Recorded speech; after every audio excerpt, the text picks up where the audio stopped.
Hi folks! Champagne Friday again. It's a long time. This is wonderful.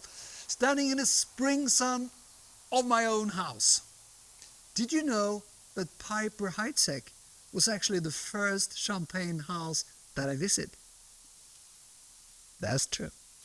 In front of me I have two non-vintages called Essentiel. They used to just make one non-vintage. Today they have a couple of different ones, and with the more aging and a little bit more refinement, they're called Essentiel. One is Blanc de Blanc. Always good to look at the backside of those. 4.8 grams of dosage, extra brut. And in front on this one, 30% reserve wines, 17 is the base vintage. How can I know? Does it say 17? No, it says Mise en Cave 18, which was the concept created by Charles Heidsieck, Daniel Thibault, but he was also working with Piper. Exactly the same story as you have today. They are strongly connected. They were not from the start. You had Charles Heidsieck, Heidsieck Monopole, and Piper Heidsieck, all of them from the same origins, but from Daniel Thibault time to today, separated, but the grapes are coming to the same place, and it's a decision made by the two winemakers, which will become Piper, which will become Charles. So when you sit in a blind tasting and you find a bottle of that smells a little bit Charles, it might be a Piper. If you are wrong with those two, you're fine. I've done it many times myself. They are so strongly connected, not only for the grape, where the grapes are coming from, but as much as that, I will say the environment. They are sleeping in the same place. They are starting their life in the same place. So you have a lot of notes which are similar from the cellar, is one of the things before they're separated. And Mise en Cave concept, it's the year when the champagne is brought to its place where it should be aged. So 18 Mise en Cave means 70 base, 30% reserve wines. Beside that, it's not the Blanc de Blanc, it's the blended one, and I look at do the same procedure.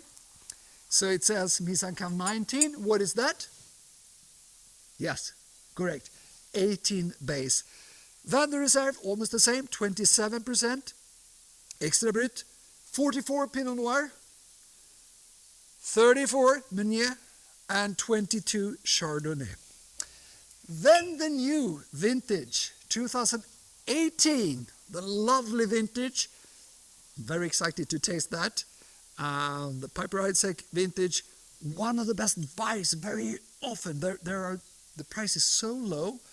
And if you compare to the Cuvée Prestige Rare, which is today also separated as its own brand, but also the same story, coming to the same place and then they divide it, I think where I would put my money to buy cases, it's the vintage in general.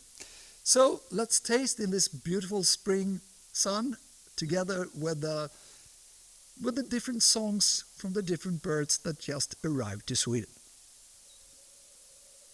Oh, it's so honeyed, so rich. The reserve wines definitely gives this extra touch of more honey than I expected.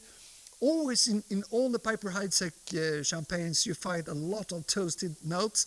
You had this question, who is making the most Pain Gruyère or most toasted style of all champagne houses? Some people say Dom Perignon, some people say Perrier-Jouet, Belle Époque.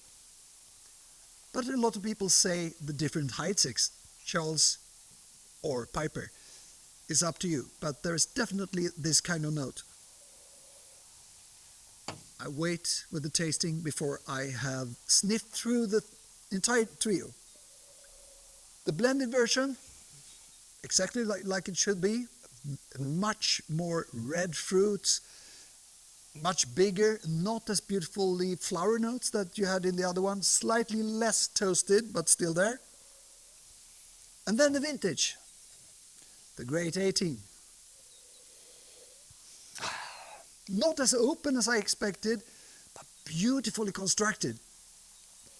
I can sense there's a big body of fully matured fruit and a stringency behind. Let's taste this one. Blanc Blanc.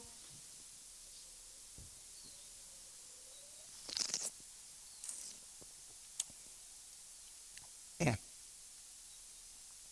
Generous and soft. There's more on that side than the nervousness. Beautiful cleanness, of course, and the toasty aromas coming back. One of the best non-vintage champagnes on the market. If you prefer the one with the blend, the cuvée of the three grapes, or the Blanc Blanc, it's up to you. But I will say that the intensity of this one is stronger, but the purity of the Blanc Blanc is my winner. The vintage, 18. Is it a new 55? Probably not, because that's the best of all Piper vintages ever made.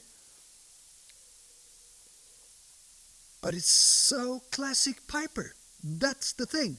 And very often when I'm standing here or in other places and I should tell you what's the strongest part of the typicity of a certain champagne, it's hard to describe it exactly because it sounds very similar to something else. But the combination of all the nutty aromas, of all the grilled notes, of all the toasted notes, together with this chocolatey nougat-like aroma and a little bit of orange, that's where I'm heading. And that, folks, is Piper Heidsieck for you. See you next Friday.